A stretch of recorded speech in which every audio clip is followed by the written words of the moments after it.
Well, I'm absolutely thrilled to be here today. I was just actually in the kitchen of one of Toronto's most amazing and successful restaurants, Pangaea, and I'm here with its chef and co-owner, Martin Kouprie.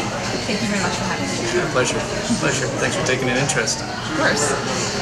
One of the things about your restaurant is you guys have kind of been ahead of the curve, I'd say, in Toronto in terms of this explosion that's going on with people wanting to be local, seasonal, and then the new buzzword is sustainable. So is that a big philosophy you guys have here? It always has been, you know, and it's just recently becoming a bit of a pull issue instead of a push issue. So for us, you know, trends come and go, but philosophies always stay. And it's important for us to find the story behind the ingredients. And the story starts with who's ever growing it, who's ever gathering it, who the fisher person is, you know, doing the harvesting. And once we get to know them, we get to know their product, we trust the product, and that's all it really takes. Yeah, that makes the great dish at the end of the day, right? Yeah. Got some beautiful spot prawns here. A bit on ice, so they've got to chill. They've got this corn in the end there you have to watch out for. Oh, good to know. Yeah. So these guys come from BC, right? These are from BC. Steve Johansson is the fisherman who catches them for us.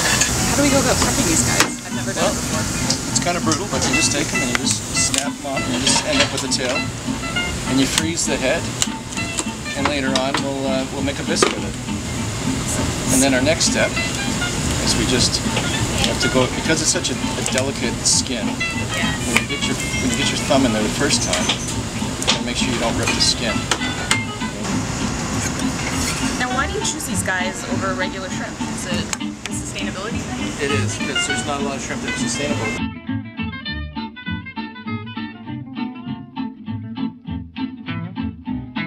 There's some asparagus. It's all been blanched, the white has been cooked. Classic Bernaise. Don't use butter, we just use olive oil instead. Does this make it lighter, or why do you? It does. It's very light, very fluffy, and it's got a different flavor profile. And what we do now is we put it underneath the salamander. So, we've got a salamander, so it's infrared heat.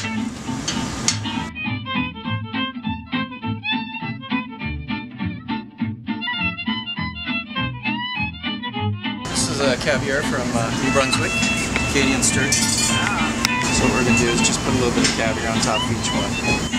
It's the entire dish.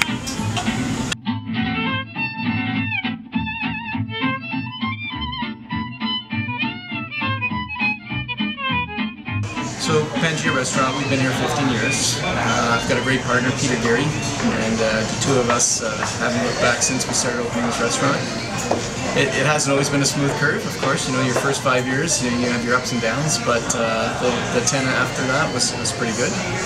A lot of these recipes we perform in the kitchen day in, day out, and the customers started asking me about, you know, the recipes, and I ended up telling them the story behind the ingredients, of course, as I just said.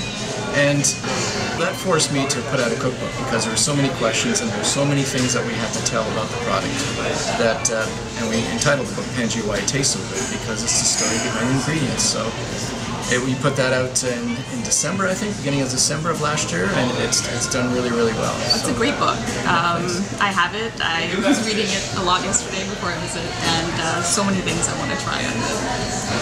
And I'm really glad we got to try this today. Yeah, besides the recipes, there's some great stories in there, some great essays.